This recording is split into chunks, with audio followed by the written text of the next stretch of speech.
Hey guys, welcome back to the layout once again. Today I'm going to do a quick how-to, this time focusing on our fascia. So I've done a little bit, showing you a little bit of information in one of the construction videos, but I never did like a full in-depth video. So I've already started to do a little bit of fascia on the upper level here, and the next section I'm going to put in is pretty complex because we start into a curve, yet we don't really have anything to mount down here. So let's go ahead and talk about just how to normally put up fascia depending on your style of bench work, and then I'll show you exactly what I'm going to do here, and that should really be it. It's pretty simple. Alright, so here we are out in the garage. It's a balmy 16 degrees outside, which is awesome.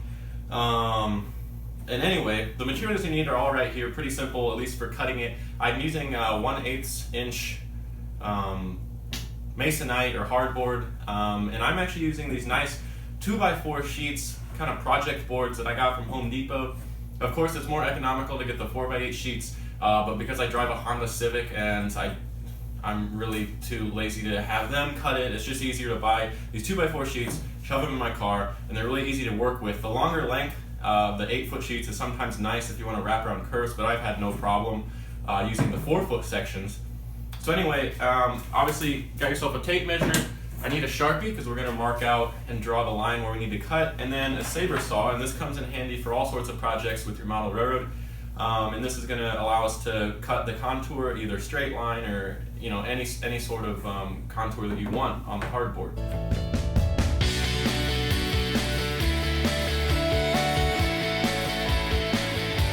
Alright, so I'm going to quick pause right here, just have a really quick note.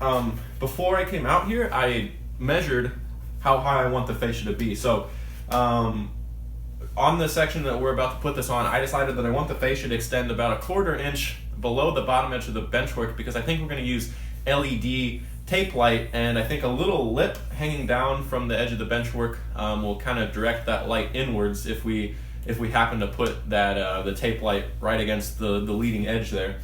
Not really important, but that's just a decision we made. So that's how I determined how high I need it. I did 1/4 inch below the bottom of our grid benchwork up to the height of the sub roadbed on either end, and since we're on a grade, we wind up with 5 1/8 inch tall here, 4 1/4 inch here. Again, measurements aren't important for your purpose, but the other thing that I also need to do, I've drawn a straight line in here connecting points A and B. Kind of hard to see because the Sharpie's drying out, but what I'm also going to do is mark in just a second a little landscape feature here, because I know just the area that we're modeling, there are a few ups and downs near the right-of-way, so I'm going to draw that in here, and then we'll cut it out and we'll take this down to the layout.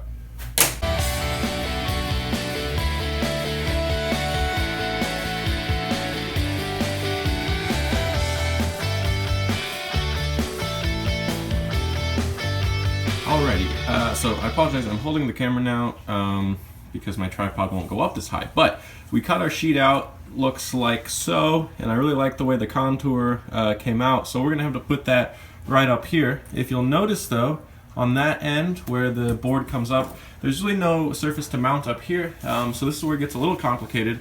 And again, this is just decisions that we made. We're using drywall up here. A lot of people would say never use drywall. It's working for us, so we did. So what I'm going to have to do is I got this little scrap piece of wood.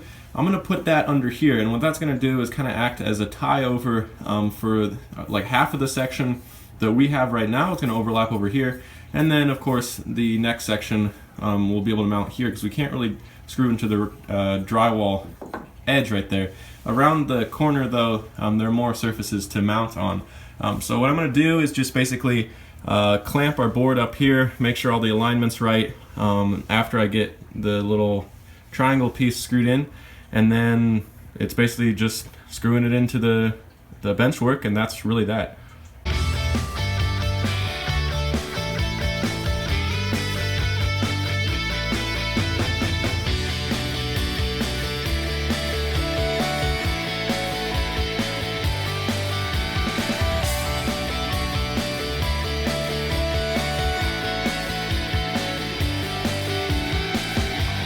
Alright, so there you have it. I think the section turned out pretty good. I like the contour and how it turned out. I should say though, if for some reason you cut your sub road bed, you bring it down here and you don't like it, or let's say you leave it and then later on when you start scenery, you think about it more and you don't really like whatever you've cut out, you can you can trim it, take this piece out and trim it, or you can just totally replace the piece altogether. So not a big deal.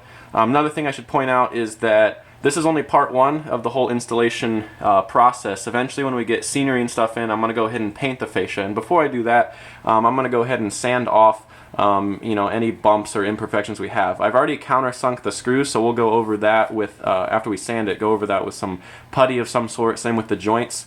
And then when that sets, sand that, and eventually this will all be painted a flat dark color, like a black or a dark gray.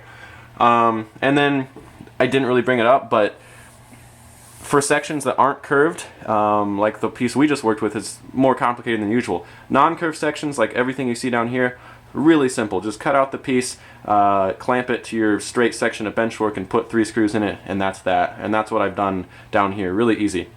But anyway, I think that's all I have, so thank you guys so much for watching. This is all new to me, so hopefully this helped a few people. I'm just trying this out for the first time, but it's working out so far. So as always, thank you so much for watching, and be sure to stay tuned for more videos.